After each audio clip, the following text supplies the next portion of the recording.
Refuge Freedom Stories, brought to you by Refuge Ministries Canada. For the next half hour, your hearts will be filled with hope as you hear real-life stories from individuals that have been changed by the power of God.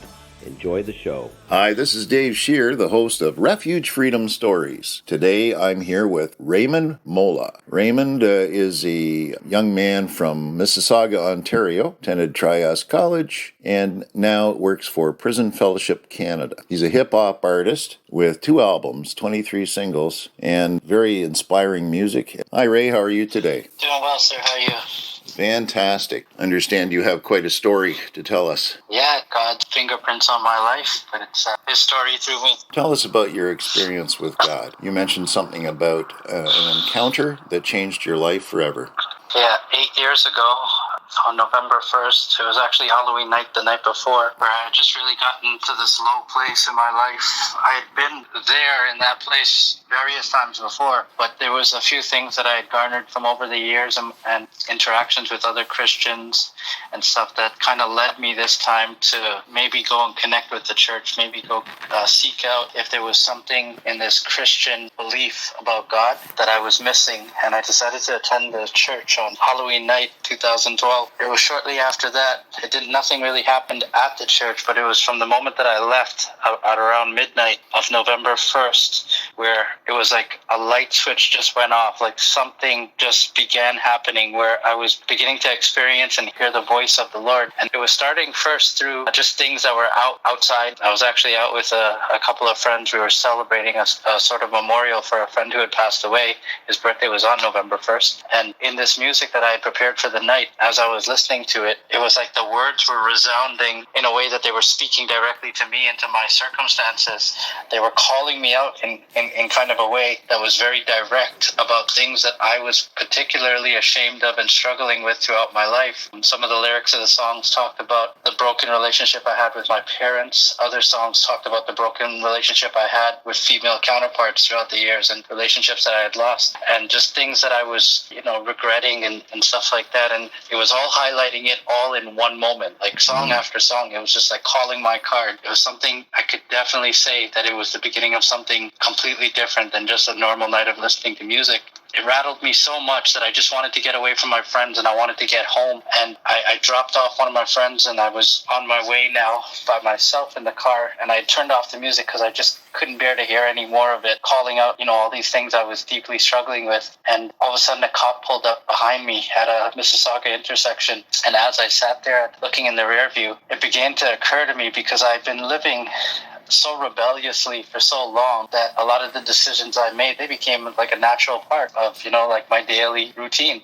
I was driving without a license. I was driving without insurance. I had gotten my license suspended for drinking and driving earlier that year and for not having an insurance slip also. And there was, marijuana in the car. This is before marijuana was legal in Ontario, and all these different situations that all of a sudden when I saw that cop, the weight of the situation sank in this whole new way where I realized I was like 5 years removed since I had come out from prison, and I was about to put myself right back in the same predicament all over again. My goodness. And I was just ashamed. I was terrified. I was very fearful, like I didn't want to go back to that. And in the midst of that, in the silence of that car, I heard as clear as day the voice of the Lord speak to me now, not through the music, not through anything, just this resounding voice in my mind. I can't explain it, but he said to me, they can come as close as they want to you, but unless I give the word, they cannot touch you. And those words and just that idea completely baffled me, because nothing that I had been taught in my Islamic upbringing about God would ever lead me to believe that a person who was in this situation, who made these bad choices in their life to do the things I had done and was guilty of in this moment, that there was a God out there that would actually be fighting, that the authorities who would have every justifiable reason to get a guy like me off of the road. This voice is telling me that he's going to protect me. It's giving me a sense that he can hold back the authorities from getting me, that he has that control and sovereignty over them. And I didn't want to believe that. That was such a, nothing inside my experience had I honed in on and ever thought of that way, that there was God out there who would be like that. And so I didn't believe, and the light turned green, and I pulled off from the intersection, and right in the middle of the intersection, the cop behind me just turned the adjacent way, and he started going down the street. It's about 2 a.m. in the morning, so the street is desolate. Like, there was nothing there that he was turning, going after, as far as I knew. So I looked in the rearview mirror, I saw it happen, and I started kind of having this conversation with myself, or with this voice that I was hearing. Did that really happen? Am I going nuts? You know, like, am I a little too high? You know, all kinds of questions that'll come to mind in a situation like that. Well, and instantly you start diminishing the moment and saying, well, yeah, this wasn't anything. That guy could have just turned like that. You know, you take away in that moment what you're experiencing because of your unbelief, you know, but you didn't do that. Actually, I was doing that quite a bit. I got 2 lights down the street, and a different cop from a different store that they have on the corner there pulled out of that parking lot and came and sat right behind me again. And I immediately began to almost like repent in a way, because I was like, this is because I didn't believe the first time it was you, wasn't it? You know, like, this is totally my fault. You sent another one. So I'm thinking to myself, there's no way you get off twice in one night. I couldn't even understand. I was so perplexed by the first time getting off that I couldn't believe that this could happen twice. And surely I pulled off from the lights, and all of a sudden I look in my rearview mirror and I see the sirens and the lights going off. This guy's pulling me over, and something came out of me that I did not expect. I kind of sank in my seat, and I just let go of this angry, like, retort towards God, where I was just like, this is just like you. Because I was so accustomed to, you know, knowing that I'm standing on the wrong side of the law and getting beaten down for it, and blaming my own rebellion and the outcomes that created in my life on God. Wow. And so this is the first time I think that I've ever verbalized it in such a, you know, like, I spoke it out and said it in such a way that I was directing it directly towards God, this voice, whatever I was thinking I was hearing that night. And in the midst of saying that, the cop actually wasn't even pulling me over. He drove around me and continued to drive off. Oh, yes. So you can imagine, like, just in the moment, like, it's so hard to communicate this sometimes in words, but I was, like, going through such a wide variety of emotions, from fear to anger to now, you know, like, feeling like I completely dropped the ball again. And that's twice I didn't believe God, and twice he looked out for me, and man, I'm so ashamed all over again. And so I was just so exhausted. It was 2 a.m. in the morning. I retorted back to this voice and said, I don't know what in the world you're doing. I don't know what I'm hearing. Maybe I finally smoked my brains out. I don't know. But I just want to get home. Please, can I just get home safely, and we'll deal with this tomorrow? Yes. I don't know. You know, like, and somehow, honestly, I've tried to recall from that moment how I got home, and I can't. Like that whole time is just missing. But the next memory I have is me waking up in my bed 5 minutes before my alarm clock went off. I looked at the clock immediately as my eyes opened, and I was just thinking about everything that happened that night. I was like, did I really hear a voice? Was the music really saying those things that I thought it was saying? I have it in my car. I got to go listen to it again. Should I even get in my car? Because that was twice that, you know, like, it was a very close call. But God kind of protected me, didn't he? Maybe he'll continue to do that. I don't know. I was trying to, this is like the real struggle of trying to work out these things and trying to interpret what you believe God is saying to you about these things in the moment. Now, this was the first time you've heard anything like this. Like, this wasn't a regular occurrence for you. This was a new experience altogether, right? Yeah. So that even that element of it, you know, wrestling with whether or not I'm going insane, like, not to make light of it when I speak of it that way. I have a brother who was diagnosed with schizophrenia when he was 19, and the thought crossed my mind, like, have I crossed the same line? Is this hereditary? I was thinking all types of things like that. It was just so uncommon to what I had ever heard anybody talk about, you know, hearing from God this way. And now I became one of those people who do talk that way and sound like lunatics. Yeah, I'm one of them too, brother. Yeah. So I was questioning my mental health, like, very seriously. And I remember the alarm clock finally went off when I'm deep in thought about this stuff. And it was so crazy because there was a narrative that the radio host was giving on the radio show that I woke up to that sounded like there was a metaphor in there for something for me to take away. The story was about a caller who had called in the night before. It was Halloween, and there was a Halloween party. And when they went to the party, at some point in the night, it was a lady who called in. She ran up to a man dressed in a Batman outfit and kissed him on the mouth, only to find out that, because she thought it was her husband who was also dressed up as Batman, that it wasn't him. Okay. And I remember as I listened to this story, the very first word, like I just heard this word clearly, like it's my takeaway from that story was the word counterfeit. As soon as I heard that story, I'm like, there was someone that looked like it played the part of, she thought it was, but it actually wasn't. And so she was, I don't know why she was calling in and telling people this, but she had to go, she wanted to go tell her husband the truth, and she knew it was going to be, she's probably going to take it tough.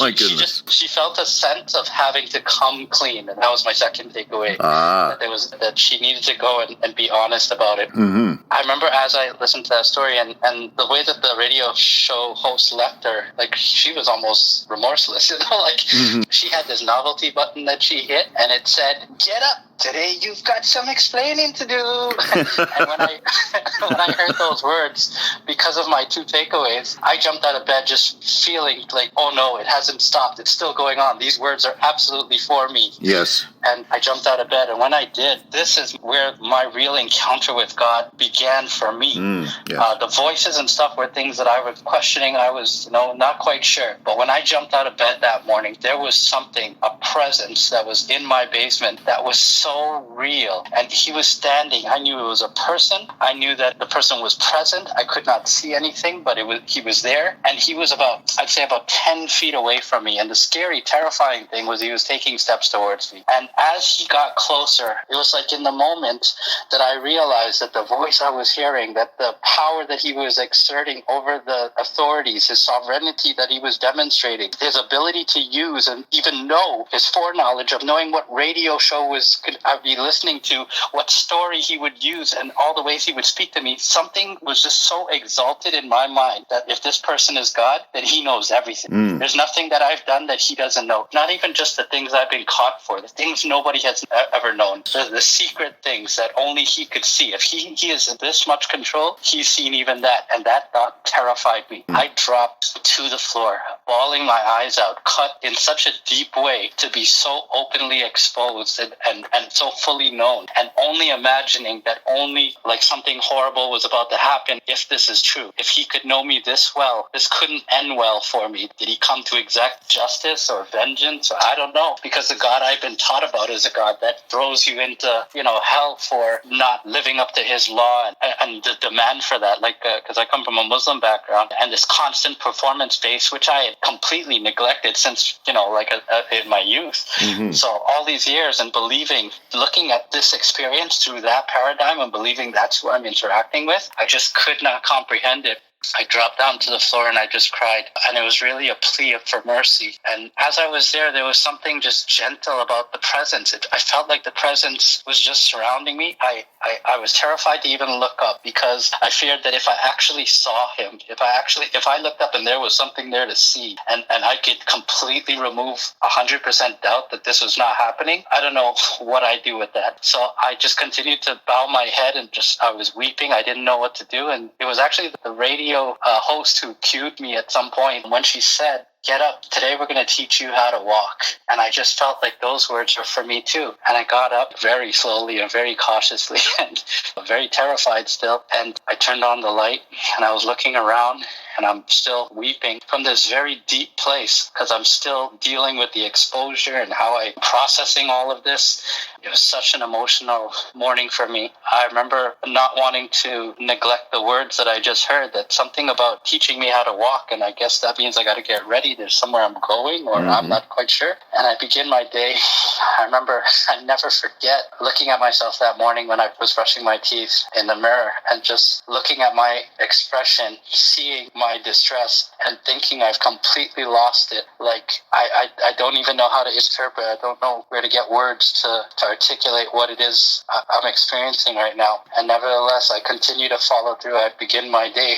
And my next instruction would come when I leave the house, because we had all these series of pathways that lead you out from the townhouses to a general parking lot. Mm-hmm. And I kind of came to a literal crossroads where there was a T in the road. I could make a left and go towards the parking lot, which I paused for a moment and just thought, would this voice, would this person, would this God want me to take my car, or should I go to the right and take the bus, which I was aware of how to do that, because when I first lost my license and the car was impounded, I was forced to do that to get to work. So I was just kind of considering, like, God, if this is you, do you even care if I take my car? And I was going to take a step in the wrong direction. I was about to go towards my car. And as I slowly, cautiously moved towards that way, before my feet even hit the pavement in my first step, I guess a cop must have been going by the main road, which is very close by to where I was standing while making this decision. And he turned on his siren, and I heard the whoop, whoop. And I was just like, okay, God, I know what you're saying. You want me to go the opposite way, not that way. So I made a beeline for the bus stop. And even as I was going towards the bus stop, just the fact that I was making choices in this weird way that I had never done before. I'm hearing voices and sounds and interpreting it how I think that I feel like it's speaking to me. And I remember just kind of pleading with him. I pulled out my wallet. I looked in. I had one bus ticket. I got my cards now, so I don't carry cash. And I was like, look. And I'm walking down a busy intersection now, holding up a bus ticket that I found inside my wallet, up in the air, and speaking to the sky, saying, look, I only have one bus ticket. I have to take my car. How am I going to get home? Like, this experience was so real to me that I didn't even care about the opinions of others, how they would view me that morning or any of that stuff. Like, this was very real to me. Man. And as I continued to walk, and I'm trying to give this excuse to take my car, now I hear him, even in the midst of the noise of that intersection, even in the midst of, of me trying to still kind of rebel, in a sense, against what he's saying and how he's leading. He speaks to me and he says, walk by faith, not by sight. And when I hear those words, I remember where I heard those words. My cousin used to repeat them to me when I visited their church. They were words from the Bible. And so I'm like, this is definitely the God of the Bible. I need to know what else he said. And so I started downloading a Bible app on my phone. Yes. And I remember, that was one of the other things that confused me. I left out when I bowed down that morning and I was broken and crying and just cut to the core and felt exposed. I was saying, sorry, Jesus. And I have no idea why I was saying that. I found myself saying, sorry, Jesus. I noted that in the back of my mind, but I didn't know why I was saying it. So now when I was being led to the Bible, it was an affirmation of something that I found myself saying. I was like, maybe this is why I was saying that. I got to find out what else this Jesus said. What else is there in this Bible that I need to know? And one of the first things I downloaded by mistake, because downloading a Bible wasn't part of my regular practice, I ended up downloading a Bible quotes app, and the first quote that showed up on that app was actually from Hebrews, where it talks about the word of the Lord is living and active, sharper than any double-edged sword, cutting to the division of bone and marrow, soul and spirit, and that how nothing in all creation is hidden before him to whom we would have to give an account. And as I'm reading these words, I'm just terrified. This is the God. This is who it is. Like, he's like, it's tremendous. So deeply, yes. And he knows me so fully. I'm like, I gotta read it. I gotta get my hands on a Bible. And I finally got the right app and I started reading. I spent that whole day at work, even beyond my shift, my 8-hour shift, reading and studying the Bible. And just as emotionally of a mess that I was in my private home and when I was experiencing it, I was now that mess in public. I was sitting at my desk, and my desk isn't very covered. It's like a workstation where there's others kind of working in the vicinity. They can walk right by. And I'm at my desk reading through scripture and reading about Jesus and beginning to read through the Gospels and read about his grace and all these different things and how he interacts with people and how those interactions are so relevant to how I experienced him and all these things. And I'm crying and I'm laughing and I'm, all kinds of things. Like, I had such a wide barrage of emotions, but they were very raw expressions of emotions. Yes. Nothing was withheld. It was like, I just didn't care. And I remember it was about 2 hours after the work day, and it's an office workplace, so everybody had gone home. I was sitting there, and it finally occurred to me, I gotta get out of here.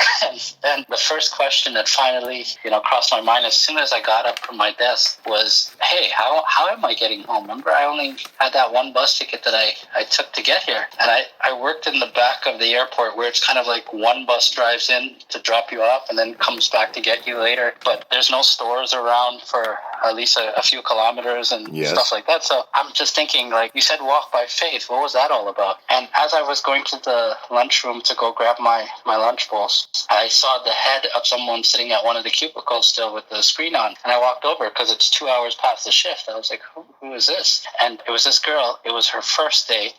And she was actually, when I introduced myself, she said she was staying late because she wanted to learn our systems better and just familiarize herself. But when I caught her, I kind of interrupted that, and she realized how late it was as well. And she's like, oh yeah, I gotta go. She's like, I'm about to leave. Do you need a ride home?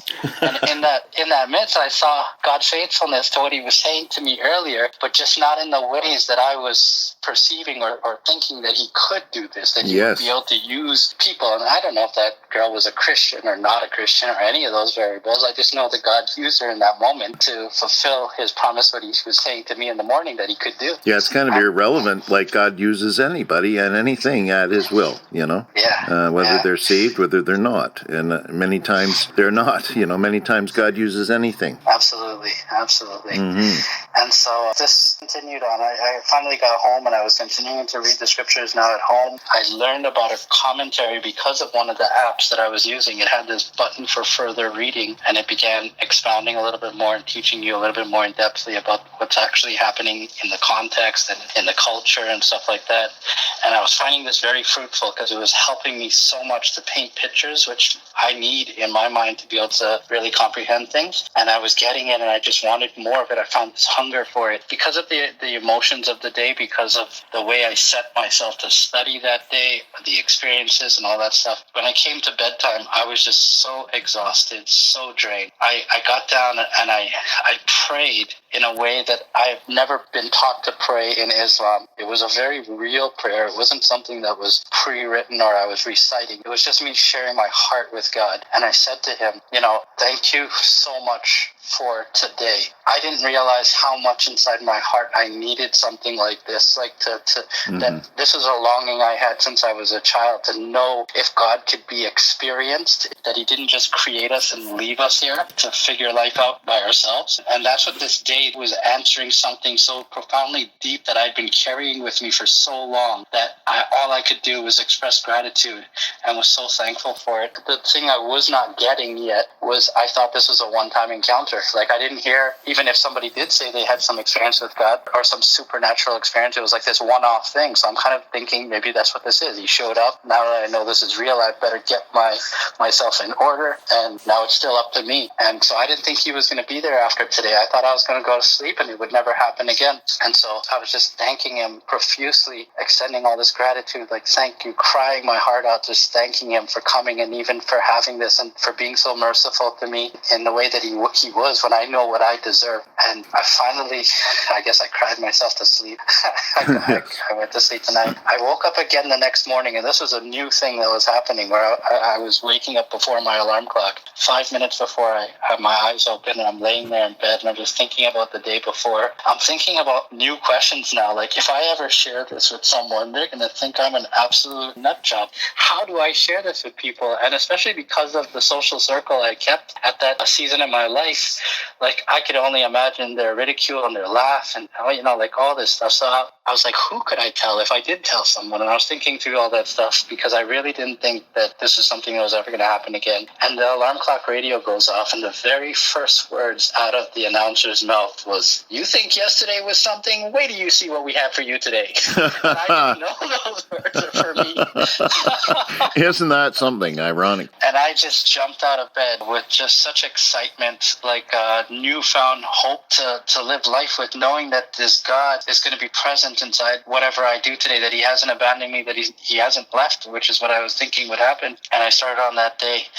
And this day was just as filled as the first day, if not more. And I'm going to save you guys all the details of all the things that happened, because this actually carried on for 10 days, where I would have these remarkable days of experiencing God's presence, his love, and reading the scriptures and learning about him, and it challenging me and working through things. But it took me about 10 days still believing every single night when I went to sleep and praying and offering almost that same type of prayer, where I was like, thank you for another day. I know this won't last last forever.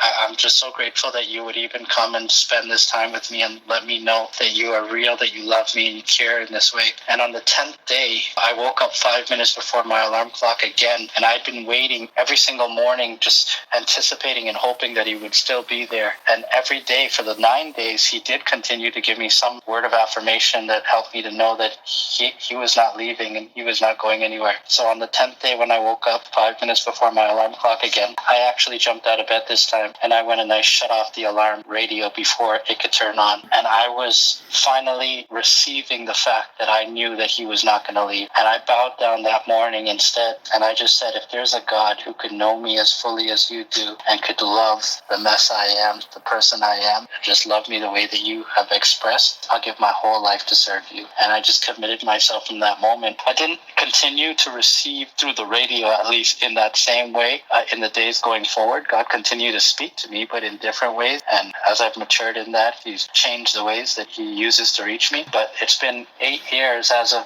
last year, November 1st. This year is going to be 9, and it hasn't stopped. That's beautiful. For the first time, I think this is when on that 10th day, in my Bible study, I was beginning to really grasp the gospel and see that the reason why this was possible was because of what Jesus Christ had done for us on the cross. And that really helped to solidify my faith in Christ and in him being the way, because without him, I couldn't comprehend all my life how something like this could be possible. I knew what I was guilty of. I wanted to share this hope now with everybody I met. That's awesome, man. You're now sharing it today with potentially over 1 million listeners. And through your music and your hip-hop, you're putting the word out there about God, about the gospel, about your experiences, and that love, that unconditional love that loves us right where we are, eh? Yeah, absolutely. Like, I write devotionals. I know not everybody's going to read that. And I make music, but not everybody's going to listen to that. But I do like to try to express through different mediums a way to reach people with this message of what God has done. Is there a message that you would leave today? When I look on my past, there's so much inside there that I should be ashamed of. But what I found is that God was able to take even the things that I was most ashamed of, and now working with Prison Fellowship and being able to use the experiences of incarceration and the difficult roads that I've traveled in a redemptive way to now bless other people through those experiences, and not only understanding what they've been through, being able to be a testimony of God's grace, and that, there is a hope on the other side of this. God can change a life this profoundly. He can make a whole new creation out of even the worst of messes. I'm thankful, even though it was a difficult road that I set myself upon, but I'm thankful. It's given me a greater confidence in God to know that there's no mess that he can't make into a testimony. There's nothing we've done that is ever so far beyond his reach that he can't turn it around and use it for good. And so I encourage those who are listening to be challenged to trust him in that way and to commit your ways to him and see what he'll do through your life as well. That's beautiful. And your heart is beautiful, brother. It's absolutely beautiful. Thank you for being with us today. Do you have a website or anything that people could look up? I don't have a website, but my music is available on Spotify, just under the name Raymond Mowla, Mowla for the last name. Fantastic. I'm thinking back nowadays on the struggle in the way I would huddle it away. Never thought that you cared in a bubble. I was wayward and fuddled in my thoughts in the mud of all this weight and depravity. I played, I was tougher, never strayed from the custom in a way. I was stubborn, locked away. Though you sent me your angels to buffer, thought my ways were unlovable, deranged, too rebellious to pray. Cause I felt far away and untouchable. But wait, what's this other thing I see walking closer to me? It's beyond what my brain has uncovered. Now my shame's being smothered as the chains start to tumble by the weight. Just a taste of your grace is triumphal, let it stay. Crashing over like the waves, it's incredible. The strays let them stray till they reach the inevitable. But yeah, now I pray for a day with a better view, and hearts who are scarred by the war get a hold of you. I hope that you have enjoyed the last half hour as much as I did. Thank you again to Refuge Ministries Canada for hosting the show. So until next Friday, may God richly bless you with peace, love, and happiness.